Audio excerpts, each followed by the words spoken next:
2 semester 6, jurusan Pendidikan Guru Sekolah Dasar. Tujuan saya membuat video ini adalah untuk memenuhi tugas inklusi pendidikan dosen saya, yaitu adalah Ibu Rapita Aprilia SPD MPD.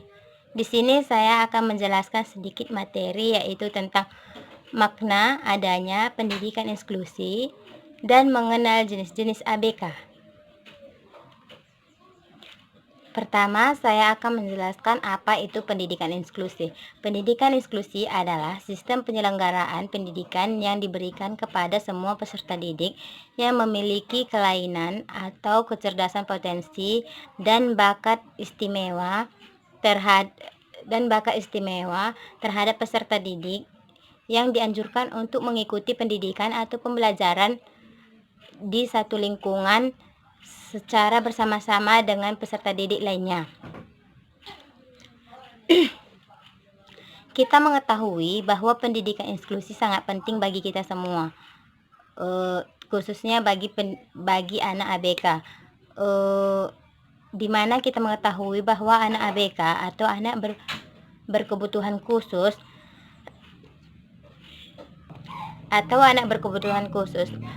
membutuhkan pelayanan khusus dan aktivitas-aktivitas yang mereka butuhkan, seperti sekolah SLB atau pendidikan lainnya, agar mereka dapat menyalurkan bakat dan minatnya sesuai dengan keinginannya di bidang-bidang mereka masing-masing. Di sini saya akan menjelaskan jenis-jenis anak ABK. Yang pertama yaitu anak berbakat. Anak berbakat adalah anak yang menunjukkan kemampuan atau keterampilan di bidang seperti intelektual, kreativitas, seni, atau kapasitas kepemimpinan.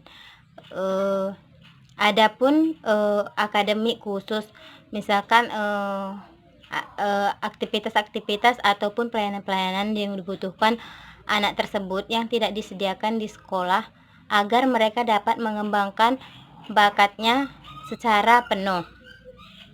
Adapun ciri-ciri anak berkebutuhan khusus antara lain, yang pertama yaitu adalah mereka memiliki kecerdasan di atas rata-rata. Yang kedua, mereka memiliki tingkat tanggapan saat penjelasan materi langsung menangkap. Yang ketiga yaitu mereka peka terhadap sosial. Yang kedua yaitu adalah anak tunanetra. Anak tunanetra adalah anak yang tidak memiliki penglihatan atau sama sekali dibilang buta total. Anak ini yaitu adalah anak bisa disebut bawaan lahir ataupun penyakit yang masih kecil. Adapun ciri-ciri anak tunanetra yaitu adalah tidak dapat melihat. Yang kedua yaitu adalah bola mata yang payah digerakkan. Kemudian yang ketiga, berkesulitan dalam mengambil benda-benda atau meraba-raba saat berjalan. Kemudian yang ketiga yaitu adalah anak tunarungu. Anak tunarungu adalah anak yang ketidakmampuan dalam mendengar. Anak ini sering disebut dengan dapat digolongkan dengan tuli. Walaupun diberi alat bantu, mereka tidak dapat mendengar ataupun berkomunikasi dengan sesama mereka. Mereka berkomunikasi secara verbal, yaitu melakukan isyarat-isyarat agar mereka dapat menyampaikan apa yang mereka inginkan. Kemudian adapun ciri-ciri anak tunarungu yaitu yang pertama tidak dapat melihat, yang kedua saat berkomunikasi menggunakan isyarat, yang ketiga mereka tidak mengerti apa yang kita sampaikan, mereka hanya mengerti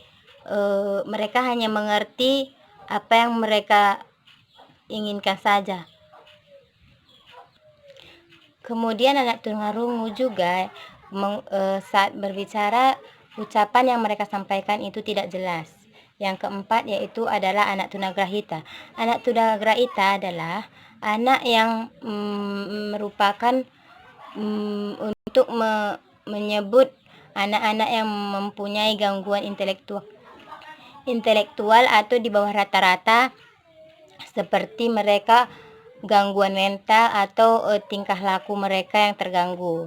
Adapun ciri-ciri anak tunagrahita yaitu adalah penampilan fisik yang tidak seimbang. Yang kedua, tidak dapat mengurus dirinya sendiri sesuai dengan usia mereka. Terus yang ketiga yaitu adalah kurangnya perhatian terhadap lingkungan. Mereka tidak memperdulikan lingkungan di sekitar mereka. Selanjutnya, anak tunadaksa. Anak tunadaksa adalah anak yang mempunyai kelainan ortopedik, yaitu kelainan pada tulang, otot, atau persendian mereka. Anak ini yaitu adalah anak yang beraktivitas yang susah. Mereka tidak dapat bergerak sesuka mereka. Adapun ciri-ciri dari anak tunadaksa ini yaitu adalah tubuh mereka kaku, jari tangan mereka juga kaku, terdapat cacat pada alat pergerakan mereka.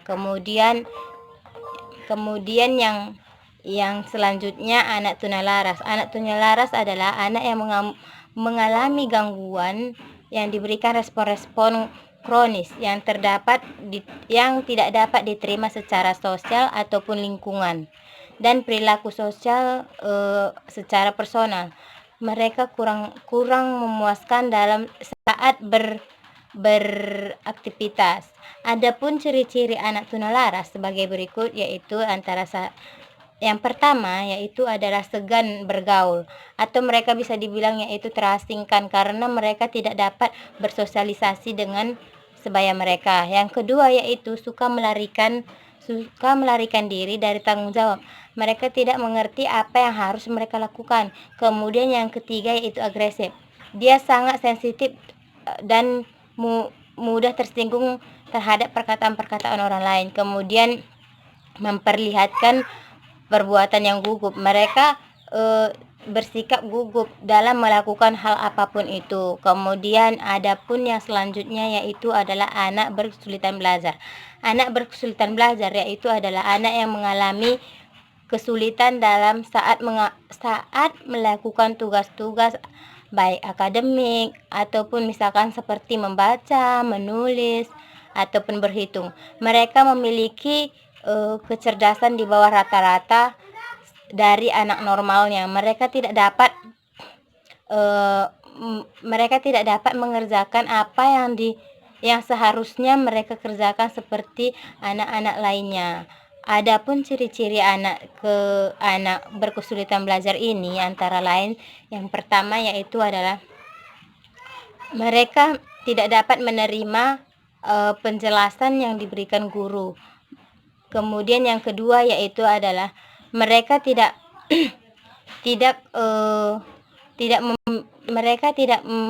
memiliki rasa keingintahuan terhadap pembelajaran ataupun materi-materi yang guru berikan. Kemudian mereka memiliki sikap kebingungan dalam saat belajar. Mereka tidak mampu mengerjakan apapun itu.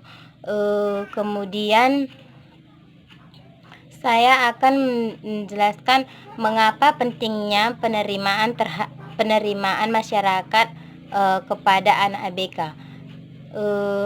Kita mengetahui bahwa anak ABK yaitu adalah penting dalam memiliki pendidikan khusus, yaitu adalah kita sebagai masyarakat Indonesia, kita harus mengayumi atau mewujudkan apa yang diimpikan anak ABK. Kita sebagai warga masyarakat Indonesia harus memberikan perhatian khusus terhadap anak ABK agar mereka tidak merasa diasingkan atau dikucilkan.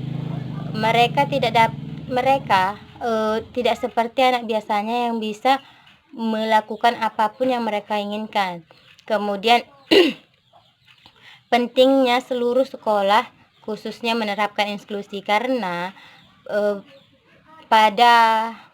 karena kita ketahui bahwa anak ABK atau anak pendidikan khusus atau anak istimewa memerlukan pendidikan khusus karena mereka membutuhkan pelayanan-pelayanan ataupun kebutuhan-kebutuhan yang mereka butuhkan. Selanjutnya, kita kan mengetahui bagaimana bagaimana anak berkebutuhan khusus itu saat memerlukan kebutuhan atau pelayanan yang diberikan orang tua ataupun guru. Mereka harus diperhatikan daripada anak normalnya, di mana kita mengetahui seluruh sekolah harus menerapkan atau dianjurkan untuk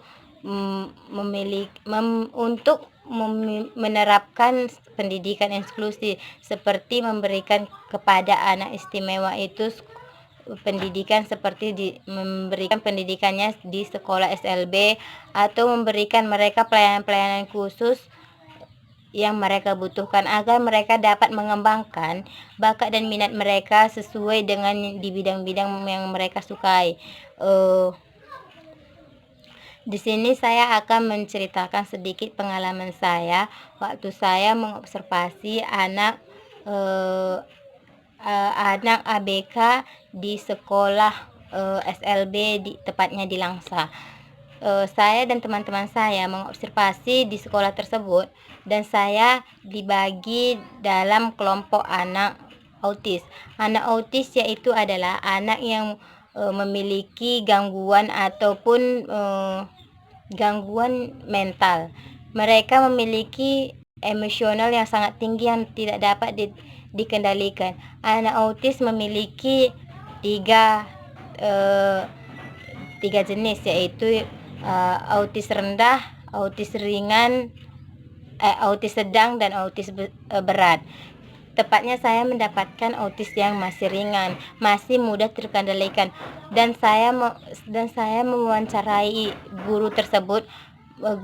Guru itu berkata bahwa pada anak ini masih dapat dikendalikan karena mereka belum terlalu memberontak, sehingga guru tersebut melakukan aktivitas pembelajaran secara kemampuan mereka masing-masing. Mereka belajar sesuai dengan per individu dan sesuai dengan pengetahuan yang ada pada anak tersebut.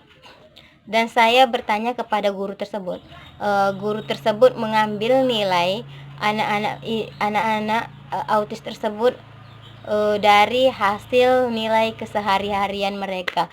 Mereka dapat berhitung, membaca, menulis, sedikit demi sedikit guru tersebut dapat mengubah anak itu menjadi lebih baik.